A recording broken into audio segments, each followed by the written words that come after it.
Oh, I was there, hated the day. The day was a miserable day. I mean, it was a worst royal engagement I ever did, a royal wedding I ever did. Actually, this does look like a moon bump to me. Are you buying that excuse that Meghan Markle used a fake belly to protect her real belly? I'm not buying this. What if I told you the world's most famous royal runaway managed to outsmart every camera lens on Earth, not by stealth, but by PR strategy? Because when it comes to Meghan Markle, disappearing isn't an accident, it's an art form. And I travelled the world with him, and I did really enjoy working with him. But, you know, now I really don't care if I ever see him again, because the way he's behaved towards the king and our queen and his brother and his sister-in-law is appalling. While other royals serve duty, tradition, and decades of decorum, Meghan serves something else entirely, a steaming hot plate of self-promotion garnished with a sprinkle of victimhood. She delivered it like an actress delivered it, an opera responded going, wow. The woman could turn a photo op into a global event faster than the palace could say protocol breach.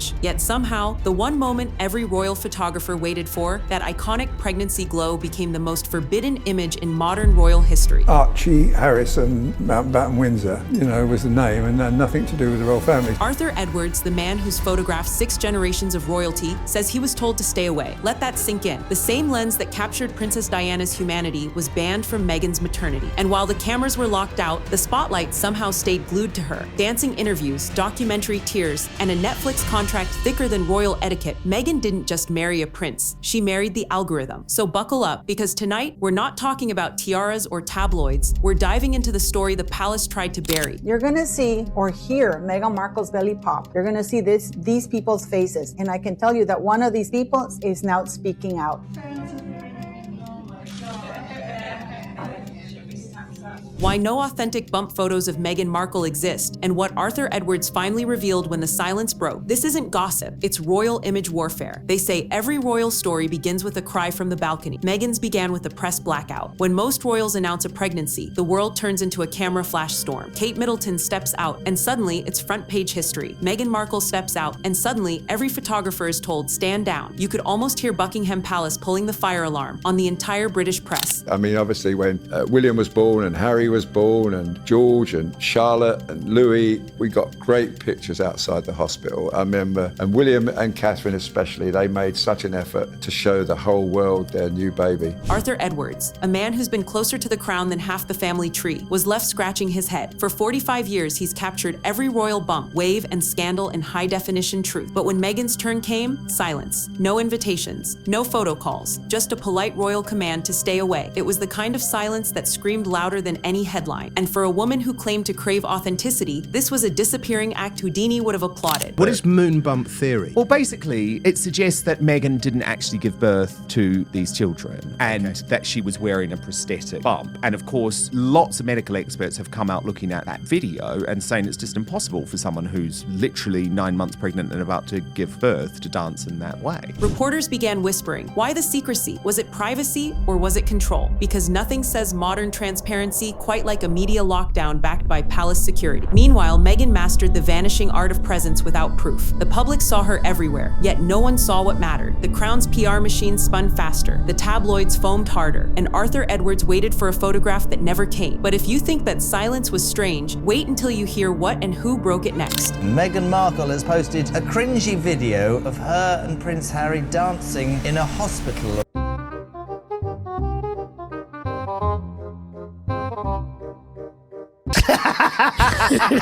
It started with a clip 5 blurry seconds that detonated like a grenade under Kensington Palace. Meghan Markle, 9 months pregnant, drops into a squat, pops back up, and spins like she's auditioning for Dancing with the Stars Royal Edition. Internet sleuths froze the frames, zoomed in, slowed it down, and suddenly the moon bump theory had its crown jewel. Medical professionals chimed in. No way a woman that far along moves like that. Twitter investigators sharpened their pitchforks, Reddit built timelines, and YouTube turned into a 24-hour pregnancy court. The headlines didn't say congratulations, they said illusion. And while the palace was busy issuing polite no comments, Meghan's PR squad was uploading soft focus lifestyle photos that looked like perfume ads. Glowing lighting, perfect angles, zero authenticity, because nothing screams real motherhood like a Netflix filter and an NDA. I agree. I'm not a Meghan Markle fan and I don't defend her, and there's all sorts of inconsistencies and hypocrisies, but you know, she's an actress. She's not the brightest cookie in the basket. There's no way Kate would do anything like that. But here's where it got truly bizarre. The louder the rumors grew, the quieter the palace became. Every unanswered question acted like oxygen to a wildfire. And when Arthur Edwards quietly confirmed that photographers were explicitly told not to cover her bump, the internet didn't see caution. It saw confirmation. Theories multiplied, loyalty divided, and one question hung heavier than a crown. If there was nothing to hide, why build a fortress around the truth? Every scandal needs its whisperer. In the Meghan mystery, that voice came from the shadows, a bystander who claimed to have seen more than the glossy press releases ever showed. She wasn't a royal insider, just another face orbiting the Sussex circus. But when she hinted that the picture-perfect story didn't quite line up with reality, the room temperature dropped to Arctic levels. Suddenly, inboxes went quiet, doors closed, and a chill of don't ask, don't tell rolled across anyone who dared to repeat her words. It was déjà vu for palace watchers. The thing that strikes me is her lack of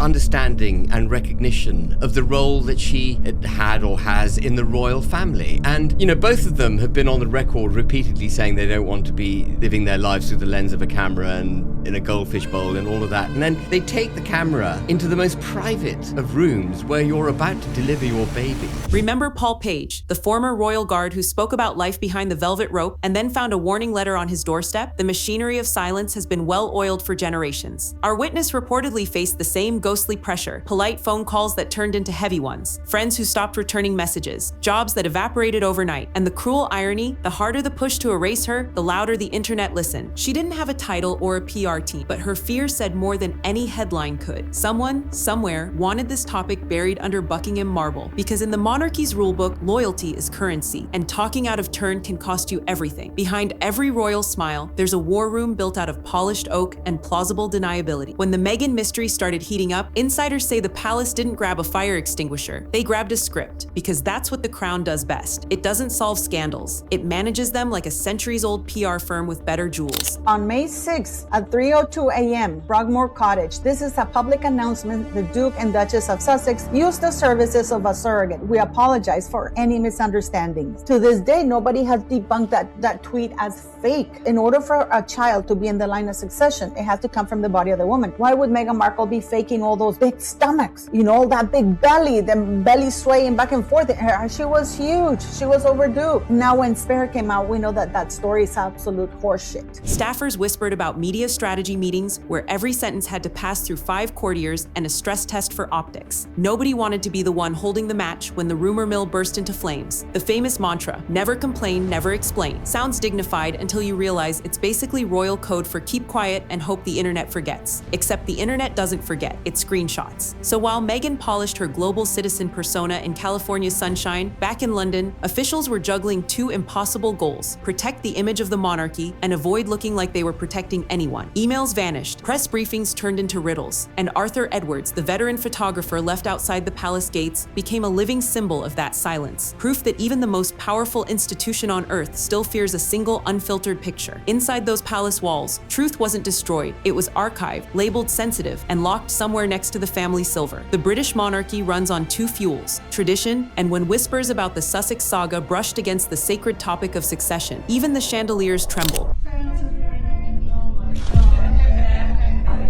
She is literally kneeling all the way down. One of those people reached out to me, but not before this person reached out to the newspapers, complaining that the palace was literally threatening her, that the palace had tried to bribe her, and when that didn't work, because she really dislikes what's happening and she wants to come clean, and she has been trying to tell people about it. For centuries, the line to the throne has been treated like a sacred algorithm. One bad variable, and the whole system crashes. So when social media started asking uncomfortable questions about timelines, titles, and birth announcements, the palace's silence went from graceful to panic. One press secretary reportedly developed a new hobby, answering questions without using nouns. History had already written the warning manual. Edward VIII fell for love and lost a crown. Diana spoke and shattered an image. Now a Netflix generation was streaming royal drama in real time. Every click, every meme, every freeze frame threatened to turn royal protocol into trending content. Commentators began to treat the monarchy like a soap opera with a constitutional budget. They weren't debating bloodlines anymore, they were binge-watching watching damage control. And that's the real bombshell. Not who sits in the line, but how quickly the line itself can unravel in the court of public opinion. In the 21st century, a viral tweet can do what no revolution ever managed: make royalty look obsolete. Every royal scandal eventually finds its scapegoat. And in this one, it wasn't a prince or a palace aide, it was a doctor who never asked to join the plot. When the tabloids announced that a distinguished physician had delivered the Sussex baby, it sounded neat, tidy, and press release perfect, but the headline aged faster than a royal Instagram post. Meghan at the Albert Hall. How many weeks pregnant was she supposed to be? Was it about 8 weeks? And she looks as if she's at least 5 months pregnant. Within days, the doctor's own husband reportedly said that didn't happen. Cue collective confusion. The palace said one thing, the press printed another, and the internet poured itself a drink. For a family obsessed with precision, choreographed handshakes, scripted smiles, color-coded coats, this was the equivalent of tripping on the red carpet. A single contradictory statement, and suddenly every amateur sleuth from Reddit to TikTok turned into Sherlock Holmes with Wi-Fi. Yet instead of clearing the air, the palace went back to its favorite yoga pose: silence with PR breathing exercises. No clarifications, no corrections, just a vacuum begging to be filled with speculation. And also, why is the belly several shades browner than anywhere else? It's not supposed to be browner. And in that void, every unanswered question became clickbait gold. Because when the royal machine refuses to fact-check itself, the internet gladly will, one screenshot at a time. By the time the storm settled, one thing was obvious: the crown may guard its secrets better than its subjects, but it still hasn't learned the golden rule of modern monarchy. The truth always finds a trending hashtag. In royal circles, silence is a language, and the late queen spoke it fluently. When Her Majesty wanted to send a message, she didn't pick up the phone. She rearranged the furniture in her Christmas broadcast. Viewers who lived for royal Easter eggs noticed it first. Last year's framed photo of Harry, Meghan, and baby Archie had quietly vanished from the polished oak table behind her. No tweet, no statement, just an empty space where a family portrait used to sit. Do you remember when Diana was delivering Harry or William? There was complete quiet. No one knew.